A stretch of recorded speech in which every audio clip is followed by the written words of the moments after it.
भारत के उत्तराखंड की पहाड़ियों में एक पुराना कर्नल का बंगला है। आज भी वहां कोई जाने की हिम्मत नहीं करता। कहते हैं लगभग 1947 के आसपास इस बंगले में अंग्रेज अफसर कर्नल जेम्स अपनी पत्नी और बेटी के साथ रहते थे। बंगले के चारों तरफ घना जंगल था और रात को वहां से अजीब आवाजें आती थी, कभी किसी औरत के रोने की, कभी जंजीर की खड़खड़ाहट। लेकिन असली हादसा उस रात हुआ जिसे लोग आज भी ब्लैक नाइट ऑफ मसूरी कहते हैं। उस रात कर्नल की बेटी एलिजा अचानक लापता हो गई। जब पूरे बंगले और जंगल में खोज हुई मगर वो नहीं मिली। सुबह शव बंगले के कुएं में तैरता हुआ मिला, आंखें खुली हुई और चेहरे पर ऐसा डर था जिसे देखकर सबसे बहादुर सैनिक भी कांप गए। उसकी मौत कैसे हुई ये एक रहस्य बनकर रह गया।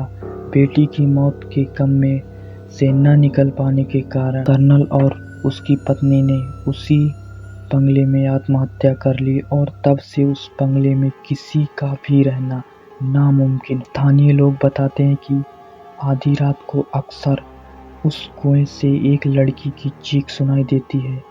कई बार लोगों ने देखा कि सफेद गाउन पहने एक लड़की बंगले की खिड़की से बाहर झांकती है। कुछ लोगों का कहना है आज से करीब 10 साल पहले कुछ लोग यहाँ रहने आए थे। उन्होंने बताया कि जैसे ही उन्होंने बंगले का गेट खोलने की कोशिश की तभी अचानक बंगले से पियानो बजने की आवाज आने लगी, वही धुन जो एलिजा गाया करती थी।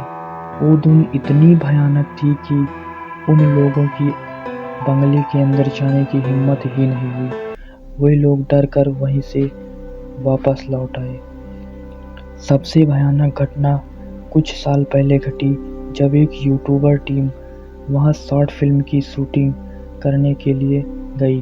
कैमरे पर सब नॉर्मल था, लेकिन जब वीडियो एडिटर ने वीडियो को एडिट करने लगा उसने उनमें से एक फ्रेम में एलिजा की शक्ल साफ साफ देखी। लंबे बाल, सफेद गाउन और खून से भरी आंखें। उसको देखते ही एडिटर अजीब अजीब हरकतें करने लगा और वो पागल हो गया। और बाकी उसकी टीम के 3 सदस्य हमेशा के लिए उस बंगले में लापता हो गए। वो एडिटर उस बंगले से निकल तो गया लेकिन कुछ दिनों में उसकी मौत हो गई। आज भी वह बंगला खाली पड़ा है।